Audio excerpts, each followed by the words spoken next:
let's go back for a second. Okay. Why, now, I said at the top of the show about the fact that Scottish men, for time immemorial, have wore, the kilts, which is like a mini dress. Why would a man, one, want to wear a dress, and two, what is it that you're trying to accomplish in regards to that suggestion? I feel like some men may just like the variety that women get with their clothes. Say for example, okay, the custom in this country for men for dressing up is a collar shirt and a tie. Okay, the only variety we're going to see with suits and ties is just different colors and different materials. But as far as the structure, they're all going to be structured the very same way. Now you look at women's skirts and women's shirts. They get more variety than men because it's more than just different colors and different materials. Women also get the variety of different fancy structures. And so I feel like, hey, I would like to be able to wear the variety, different fancy structures. But as a male, that's not the custom at the present time for the men. And so it's like, okay, it wasn't it got changed for the women. I feel like if it can change for women, it can change for men as well. I'm the kind of male that I like variety. I feel like if I was to be a fashion designer, I would prefer to design women's fashions because I can be more creative. I can't be creative with suits and tie. Okay. They're all going to change, just change in different colors and change materials. But I'm going to be required to keep the structure all the same. Now, originally, I discovered when you and I were first talking, there was something called Hollywood coverage, and they looked at because apparently, when did you first have your book published?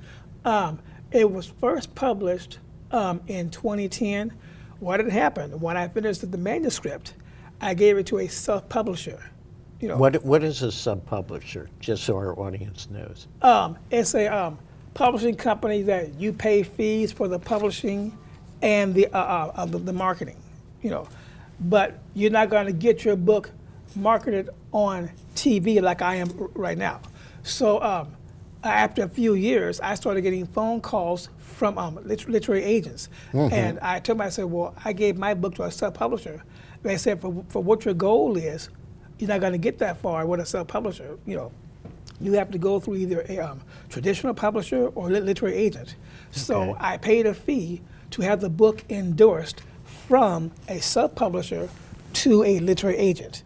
That costs a fee, but I paid that fee. So they're in the process of trying to get the publishing completely finished. Okay. Now, the review I read was from called Hollywood Coverage. Yes. Had your manuscript been actually provided for the possibility of being made into a film? That's the goal. I have had film producers to call my house, but when they called, I did not have a screenplay or a book trailer. So I had to pay a fee to have a screenplay done. I had to pay a fee for a book trailer. Now, if I had everything that they needed, I believe they would have, agreed to make a movie of it. Ah, interesting. Why are you now pushing hard, by coming on, my show? I know that you appeared on Morning Coffee with my good friend Joe. What is the goal that you want to accomplish now? The goal that I have, I want to be a full-time author, and I would like a film producer to make a movie of my book and go full-time with this. Now, the only reason why it's taken this long, because like I say, at first I did not know I was not going to get this kind of service from a self-publisher. I had to wait until I could afford to save the money to pay the fee even for this year. All right, so this has really been all self-funded. Yes. Out of your own pocket. Yes. And you've not had anyone help you with, financing, doing your book. Correct. Okay. Did you, and I know we talked about this when we did our pre-prep session, did you do any kind of research in regards to writing the book? And were there things in your life which helped provide some models for your book? Because, you know, we're going to share with the audience about your book itself. Yeah, I had to do some kind of research. Some of the research that I did was, okay, I got a court scene in my story. Right. Now, I myself, I've never been in a situation where I took somebody to court or they had to take me to court. So what I had to do was I had to get on the internet and research, how is this done in court? How do you go about filing a lawsuit? How is Finding all the your questions? brief and so forth. Because I wanted Sure. to make the scenes look real. So I did some research there on the computer, and I also went to the library and looked up in books to see how everything was done. That way, when I type up the story, I'm making it look real. I'm curious, did you have any of your friends, assist you in any way in terms of either storyline or proofing, or because, as one who hates to have to type, helping with, different aspects of this?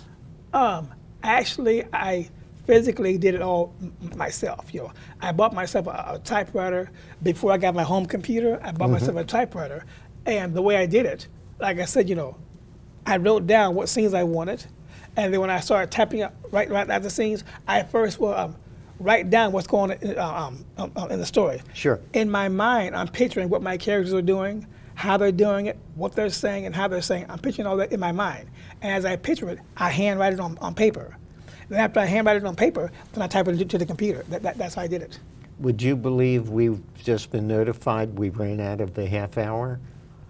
I know. I'm surprised myself. Okay.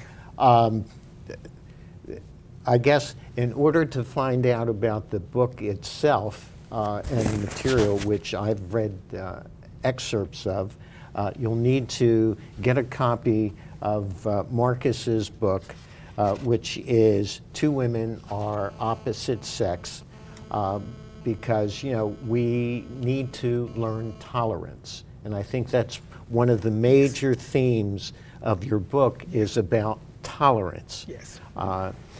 So, Marcus, thank you for appearing and flying in to do the interview. To my audience, as always, I thank you for allowing me into your home each and every week. We're still in the midst of COVID, flu, pneumonia, etc. So please, stay well, stay safe. I'll see you next week. Take care.